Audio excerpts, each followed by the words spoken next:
Halo, apa kabar Wong Kito Galo? Selamat berjumpa kembali dalam program berita seputar iNews Sumsel. Di saat Anda siap beraktivitas di pagi hari, saya Catherine Ambarini siap menemani Anda dengan berbagai berita dan informasi menarik hari ini, Selasa 4 Oktober 2022.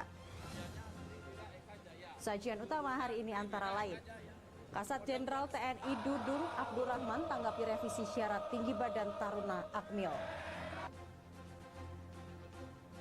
Sebuah minibus terjun ke sungai.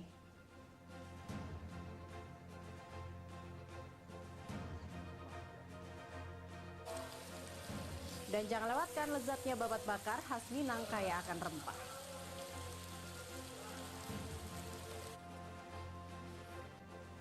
Pemirsa, inilah seputar iNews Sumsel selengkapnya.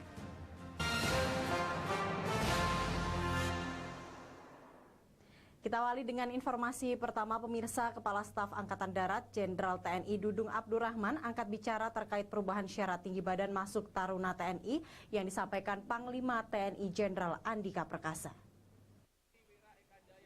Isu ketidakharmonisan Kasat Jenderal TNI Dudung Abdurrahman dengan Panglima TNI Jenderal Andika Perkasa terus mencuat, termasuk terkait perubahan persyaratan tinggi badan masuk Taruna TNI yang disampaikan Panglima Jenderal Andika Perkasa dikaitkan berbagai kalangan dengan polemik putra Kasat. Hal tersebut dibantah keras Kasat Jenderal Dudung saat ditanya pada latihan antar batalion di Puslat Purbaturaja. Menurut Dudung, komponen BIN Kuat adalah yang menentukan tidak lulusnya tingkat pusat, yakni Aspers, Kasat, dan ada ketentuan dari Mabes TNI tentang kesetaraan. Yang menentukan lulus dan tidaknya tingkat pusat itu adalah Aspers, Kasat. Memang ada ketentuan dari Mabes TNI untuk kesetaraan, salah satu contohnya misalnya bahwa tinggi badan itu 160 sekarang diturunkan, agar seluruhnya disamakan bahwa darat, laut, udara itu tinggi badannya 160. Usianya 17 tahun 9 bulan. Sementara itu, Aspers Kasat Maijen TNI Darmono Susastro mengaku jika putra Kasat adalah anak yang berprestasi dan peringkat 1 dan tidak ada manipulasi kelulusan putra Kasat menjadi Taruna Akmil TNI. Kemudian terkait dengan putranya Bapak Kasat, dia itu ranking 1 dan tidak ada modifikasi. Saya punya datanya. Sebentar, saya lihat HP nih. Kemudian terkait tinggi badan, yang bersangkutan dikatakan 160. Tingginya sama dengan saya. Ada fotonya. Dari Ogan Komering Ulu, Widori Agustino, iNews melaporkan. Sementara itu, sebuah minibus yang dikendarai seorang ibu rumah tangga terjun ke Sungai Komering, Kabupaten Oki. Kecelakaan terjadi diduga akibat sopir minibus kurang mahir berkendara. Tidak ada korban jiwa dalam peristiwa ini. Sebuah minibus bernomor polisi BG 1370KC yang dikendarai seorang ibu rumah tangga, Mariam, masuk ke Sungai Komering, Kayu Agung, Kabupaten Oki, Minggu kemarin. Kecelakaan terjadi saat mobil yang dikendarai Mariam tiba-tiba mundur sehingga tak bisa dikuasainya. Mobil kemudian langsung masuk ke dalam sungai. Beruntung tidak ada korban jiwa dalam peristiwa ini.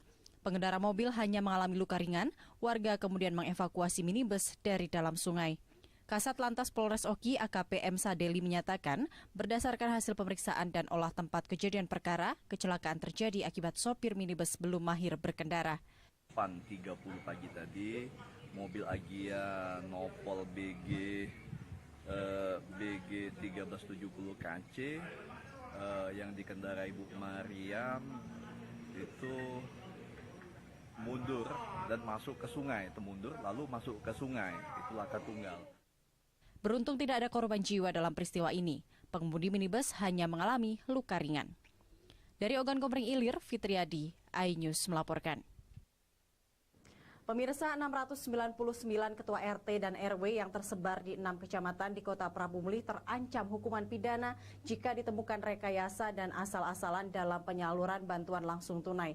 Pemerintah Kota Prabu Mulih meminta warga tidak segan melapor saat ada pemotongan dana BLT. Ratusan ketua RT dan RW di Kota Prabu Mulih kini tengah sibuk mendata ribuan warga tak mampu calon penerima dana bantuan langsung tunai dari pemerintah bentuk kompensasi dampak kenaikan harga bahan bakar minyak bersubsidi. Bantuan nantinya akan dikhususkan bagi warga miskin tak terdata sebagai penerima program Keluarga Harapan PKH. Wali Kota Prabu Mulih akan melaporkan ratusan ketua RT dan RW ke penegak hukum jika ada orang kaya terdata sebagai penerima bantuan. Jadi tidak boleh double dapatnya. Jadi orang tidak mampu atau miskin ini yang dia tidak dapat, itu yang menjadi prioritas kita.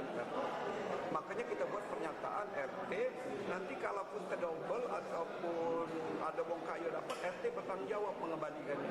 Makanya RT membuat pernyataan supaya RT lebih selektif lagi mendata warga. Ketua DPRD Kota Prabu Mulih Sutarno meminta kepada petugas dan nantinya akan menyalurkan bantuan langsung tunai BBM tidak melakukan pemotongan seperti yang terjadi di daerah lain. Memang program pemerintah pusat itu kan untuk masyarakat memang yang miskin terkait dampak daripada kenaikan BBM ini tadi, jadi jangan sampai hal itu untuk pemotongan itu jangan sampai terjadi. Khususnya di Kota Prabu Mulih memang 1.000 ya sampai kan 1.000. Saat ini pemerintah Kota Prabu Mulih tengah menyiapkan dana sebesar 2,5 miliar rupiah yang bersumber dari dana alokasi umum yang akan dibagikan kepada ribuan warga tak mampu. Namun untuk besaran bantuan, pemerintah Kota Prabu Mulih tengah menghitung jumlah uang per kepala keluarga selama 4 bulan. Dari Prabu Mulih, Beri Brima, iNews melaporkan. Pemerintah Sumatera Selatan melalui Peraturan Gubernur Nomor 9 Pasal 9 Tahun 2021 menetapkan pajak khusus kendaraan bermotor listrik sebesar 10%. Aturan ini dibuat untuk mendukung pengurangan kendaraan berbahan bakar minyak. Dampak kenaikan harga BBM bersubsidi, warga Kota Prabu Mulih mulai melirik kendaraan bertenaga listrik. Sejauh ini perusahaan listrik negara sebagai pemasok listrik untuk kendaraan terus mensosialisasikan kendaraan listrik ramah lingkungan ke pemerintah daerah. Para penjual kendaraan listrik di Kota Prabu Mulih berharap pemerintah dapat mengeluarkan regulasi kepemilikan kendaraan bertenaga listrik tersebut. Sepeda di 3 unit, 4 unit, kalau untuk motor 1 unit sehari. Kebanyakan yang beli dari mana? Kebanyakan beli dari daerah, dari dalam kota, kebanyakan dari luar kota kemarin. Kepala Unit Pelayanan Teknis Badan Samsat Kota Prabu Mulih Ariswan Naromin menyatakan, sejak tahun 2021 pemerintah Provinsi Sumatera Selatan telah mengeluarkan regulasi yang mengatur penggunaan kendaraan listrik baik roda 2 maupun roda 4 dengan mengenakan pajak kendaraan hanya 10% serta 10% BBNKB kendaraan berbasis listrik.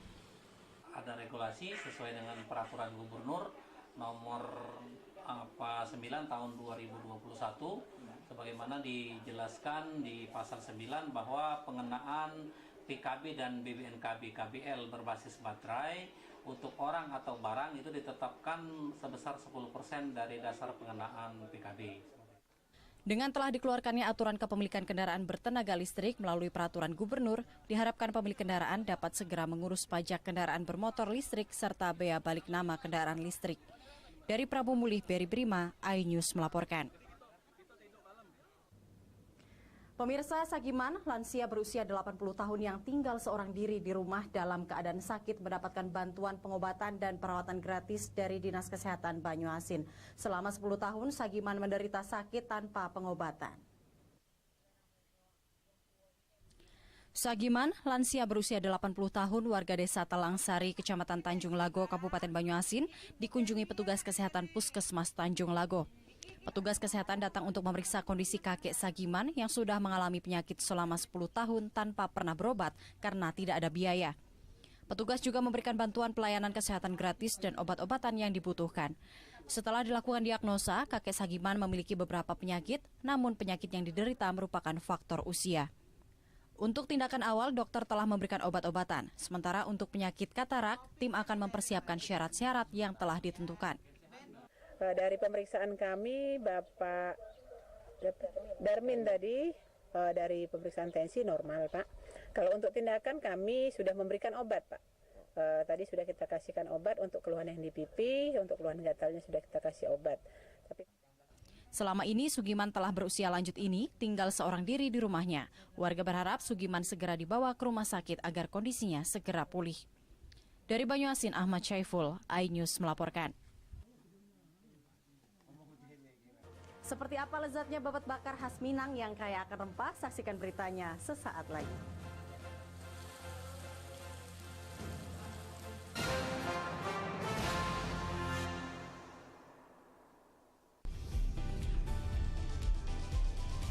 Atika Hasiholan yang lagi seneng banget karena ibunda Ratna Sarumpait akhirnya bebas bersyarat. Kali ini Ruben akan melaporkan oknum yang dianggap menghina Bethan dan Thalia Onsu. Digelar di kediaman Jennifer, pasangan ini sampai merogoh kocek ratusan juta rupiah demi menggelar pesta meriah.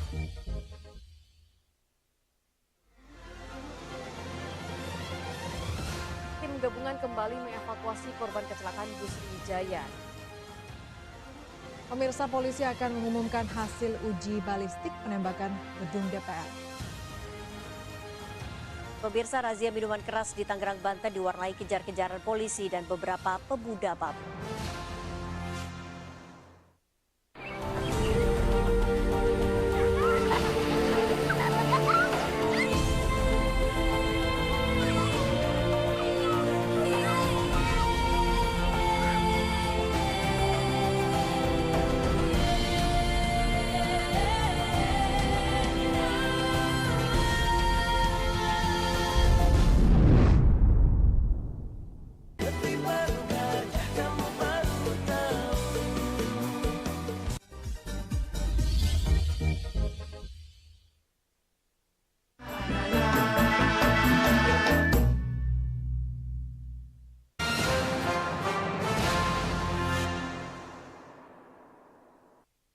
Terima kasih pemirsa, Anda kembali bersama kami di seputar iNews Sumsel.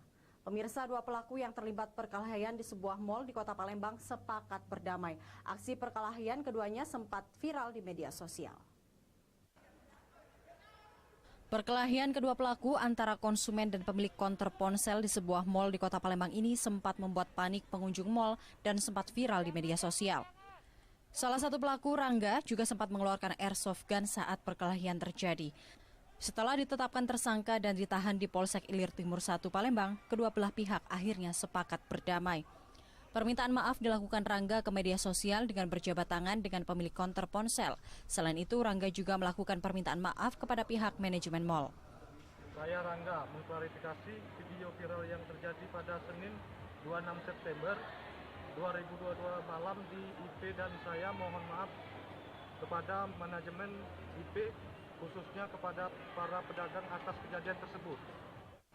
Perkelahian antara Rangga dan pemilik konter ponsel terjadi saat Rangga mendapati ponsel miliknya yang diservis malah rusak.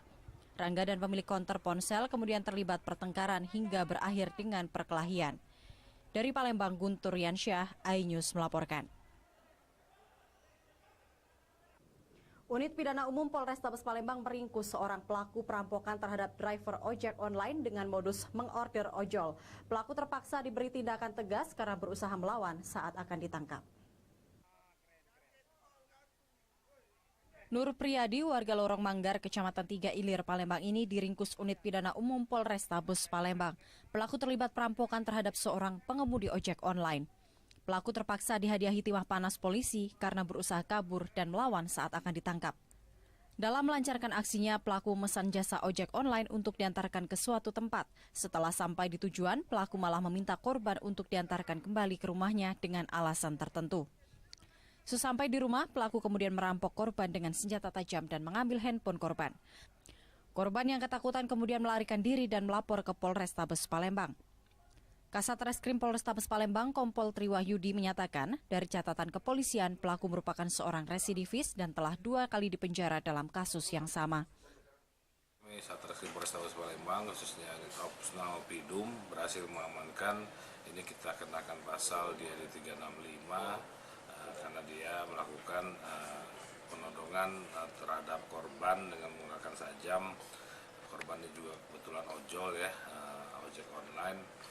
Dan dia ini residivis dan sudah berkali-kali melakukan hal yang sama. Atas perbuatannya, pelaku dijerat pasal 365 KUHP dengan ancaman di atas 5 tahun penjara.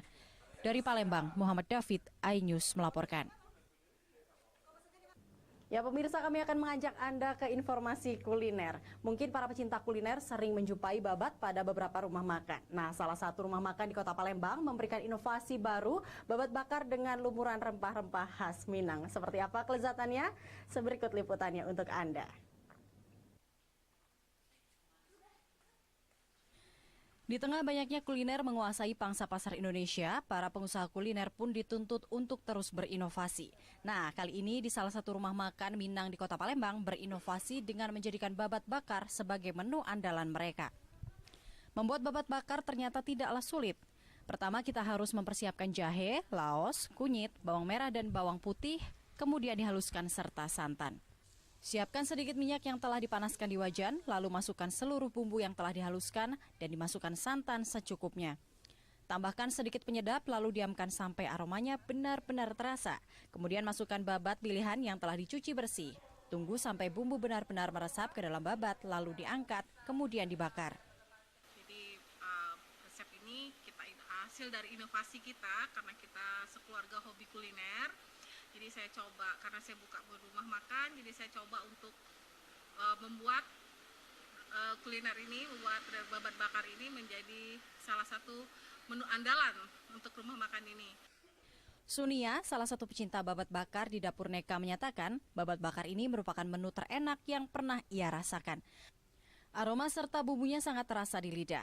Sunia menempatkan dirinya sebagai pelanggan tetap babat bakar yang ada di Dapur Neka, Jalan Mayor Salim Batubara, Lorong Nurul Huda, Kelurahan Sekip, Jaya, Palembang. Babat bakar salah satu menu favorit kita setiap kesini, karena udah sering juga pesen, dan karena adanya cuma 1 minggu jadi termasuk menu spesial, Kak. Rasanya babat ini beda dari babat lain karena bumbunya itu benar-benar berasa dan juga lembut, Kak. Beda banget dari babat lain. Nah, para pecinta kuliner, babat bakar ini sangat recommended menemani santap siang Anda. Cukup dengan merogoh kocek Rp20.000, Anda bisa menikmati lezatnya babat bakar khas Minang yang kaya akan rempah ini. Dari Palembang, Erwin Setiawan, iNews melaporkan. Pemirsa, demikian sajian seputar iNews Sumsel hari ini. Terus saksikan seputar iNews Sumsel setiap Senin hingga Rabu pukul 5.30 pagi waktu Indonesia Barat. Saya Catherine Ambarini, sampai jumpa.